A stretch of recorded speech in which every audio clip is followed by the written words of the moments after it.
दोस्तों Michael Saylor की company अपना एक बिटकॉइन मोनेटाइजेशन का प्रोग्राम लाने जा रही है और इस बिटकॉइन के मोनेटाइजेशन प्रोग्राम से आपके पोर्टफोलियो पर क्या असर पड़ेगा इसकी बात करेंगे।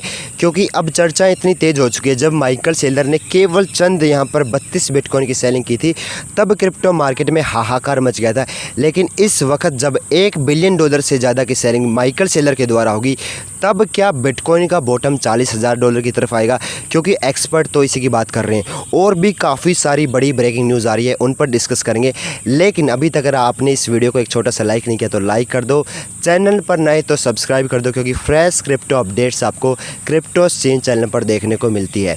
अब बात कर लेते हैं कुछ क्रिप्टो की कुछ क्विक मार्केट अपडेट्स की, उसके बाद हम बिटकॉइन के नए मोनेटाइजेशन प्रोग्राम को भी यहाँ पर डिस्कस करेंगे। जो पहली बड़ी अपडेट आ रही है, Visa, Mastercard, Google, BlackRock और कॉइनबेस जैसी 140 बड़ी क्रिप्टो करेंसियाँ ओपन स्टेबल कॉइन लॉन्च करने जा रही है। अभी ओपन स्टेबल कॉइन क्या है और 140 कंपनियों ने इसमें पार्टिसिपेट क्यों किया है। जब आप देखोगे पिछले कुछ सालों में 2-3 सालों में स्टेबल कॉइन का क्रेज़ कितना ज़्यादा बढ़ा है, और इसी स्टेबल कॉइन क्रेज़ को देखते हुए जितने भी प्राइवेट सेक्टर की कंपनियां बड़ी बड़ी यहाँ पर ऑटोमोबाइल और भी बड़े सेक्टर की कंपनियां हैं, इस जो स्टेबल कॉइन के मार्केट में है अपनी हिस्सेदारी लेना चाह रही है और जो सोल्यूशन है वो स्टेबल कॉइन की फॉर्म में यहाँ पर प्रोवाइड करना जा रही है।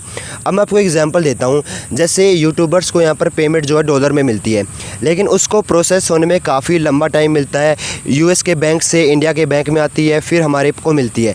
लेकिन अगर स्टेबल कॉइन आ जाएंगे तो यूट्यूब जो है डायरेक्ट आपको स्टेबल कॉइन में यहाँ पर पे करता है। और फेसबुक ने भी ये पहल शुरू कर दी है, मेटा ने भी यहाँ पर स्टेबल कॉइन में क्रिएटर को पेमेंट देनी शुरू कर दी है। यानी क्रिप्टो को एक बहुत बड़ा यहाँ पर एक्सपोजर रिटेल का मिलने जा रहा है। अगर 140 बड़ी कंपनियां ओपन स्टेबल कॉइन लॉन्च कर रही है तो क्रिप्टो की ओवरऑल मार्केट कैप कितनी हो जाएगी, और ये भी देखना रहेगा कि किस ब्लॉकचेन का सहारा लिया जाएगा इस स्टेबल कॉइन को लॉन्च करने में। यानी ये भी इम्पोर्टेंट है।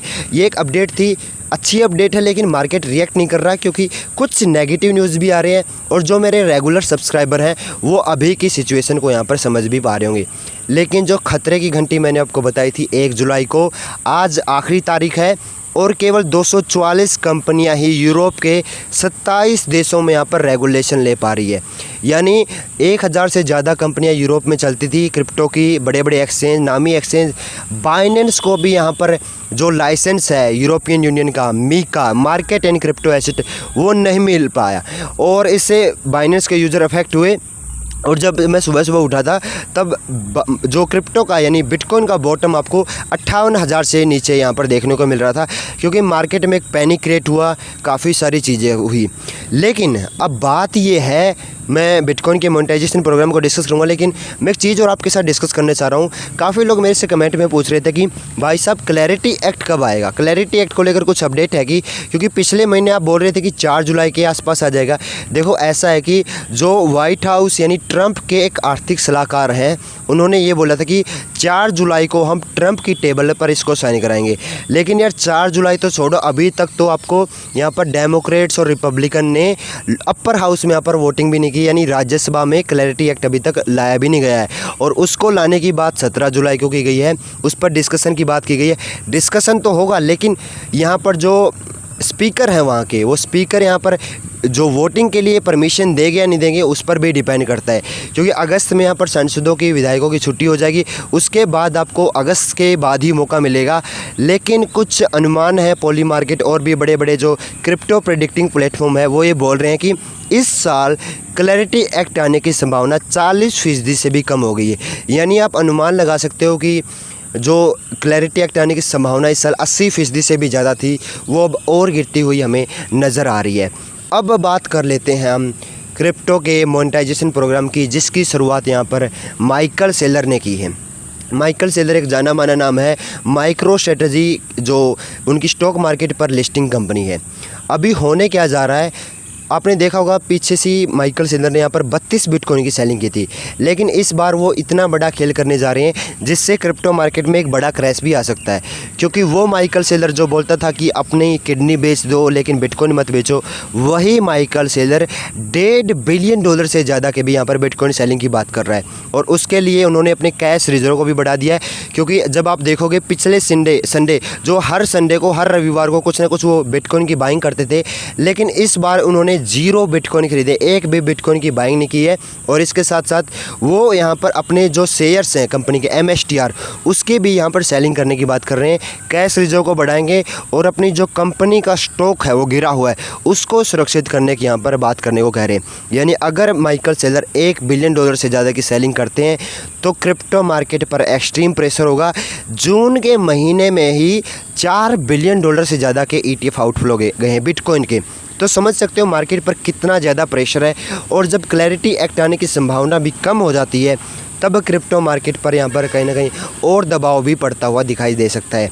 लेकिन अब ये है कि माइकल सेलर को क्या नौबत आ गई कि ये अपने बिटकॉइन को बेचने जा रहे हैं।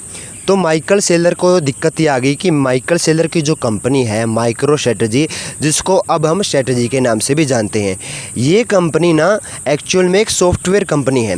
इसका बिटकॉइन से डायरेक्ट कोई आस्था वास्ता नहीं है, लेकिन मार्केट में और इन्वेस्टर को लुभाने के लिए इन्होंने 2020 में बिटकॉइन बाइंग करना शुरू कर दिया था, जो अपने इन्वेस्टर के पैसे से। और ये इतनी बाइंग करते गए कि बहुत सारे रिटेल को भी अपने साथ ले आए। बड़े बड़े जो हेज फंड है वो भी यहाँ पर माइकल सेलर की कंपनी में यहाँ पर इन्वेस्टमेंट करने लगे। तो अब बात ये है कि जो कंपनी के इन्वेस्टर हैं वो ये डिमांड कर रहे हैं कि भाई हमें डिविडेंड दो। डिविडेंड एक टाइप की फ़ी होती है। जब आप किसी भी कंपनी का स्टॉक लॉन्ग टर्म तक होल्ड करते हैं तो कंपनी आपको इनाम के रूप में कुछ ना कुछ पैसे देती है। वही कंपनी को कुछ पैसे देने के लिए माइकल सेलर यहाँ पर अपनी कंपनी के शेयर के साथ साथ में बिटकॉइन की भी सेलिंग कर रहे हैं। तो माइकल सेलर ना पहले अपनी कंपनी को बचाना चाह रहे हैं, क्योंकि उनका मेन बिजनेस ना सॉफ्टवेयर बनाना है। जैसे अलग अलग माइक्रोसॉफ्ट कंपनी हो गई, जोहो हो गई और भी जूडो होगी, अलग अलग कंपनियां जो सॉफ्टवेयर बनाती हैं, एप्पल, गूगल, ये उसी प्रकार से माइक्रो स्ट्रेटजी भी एक सॉफ्टवेयर कंपनी है। तो उस कंपनी को बचाना है। बिटकॉइन उनकी दूसरी प्रायोरिटी है। ऐसा यहाँ पर कई बार वो ऐसे डायरेक्ट बोलते नहीं हैं, वो बिटकॉइन को भी बढ़ावा देते हैं, लेकिन इस बार उनका अलग रवैया यहाँ पर, क्योंकि वो प्रेशर में आ चुके हैं, लगातार डंपिंग हो रही है इस बार, क्योंकि उनका इन्वेस्टमेंट ज़्यादा है पिछले सालों के मुकाबले में। 2023 में भी उन्होंने इन्वेस्टमेंट किया था लेकिन सेलिंग नहीं की थी, लेकिन इस बार आप देखोगे $60 बिलियन का कैपिटल वहाँ पर लगा हुआ है। तो इसलिए वो भी थोड़े घबराए हुए हैं, डायरेक्ट बोल नहीं रहे हैं, लेकिन फिर भी कहीं ना कहीं वो हमें होता हुआ मार्केट में दिखाई दे रहा है, उनकी स्टेटमेंट से, उनकी कंपनी की बैलेंस शीट से। तो कुल मिला के अभी सिचुएशन ऐसी बन चुकी है, क्रिप्टो मार्केट पर चारों दिशाओं से यहाँ से प्रेशर पड़ रहा है। और इसी की वजह से आप देख रहे होगे बिटकॉइन भी और ओवरऑल मेम कॉइन और आपके अल्ट कॉइन भी यहाँ पर डंप कर रहे हैं। बाकी मिलते हैं कल फिर और नई फ्रेश क्रिप्टो अपडेट्स के साथ में। और अगर अभी तक आपने टेलीग्राम पर फॉलो नहीं किया तो वहाँ पर ज़रूर से ज़रूर फॉलो कर लेना। मिलते हैं फिर नई अपडेट्स के साथ।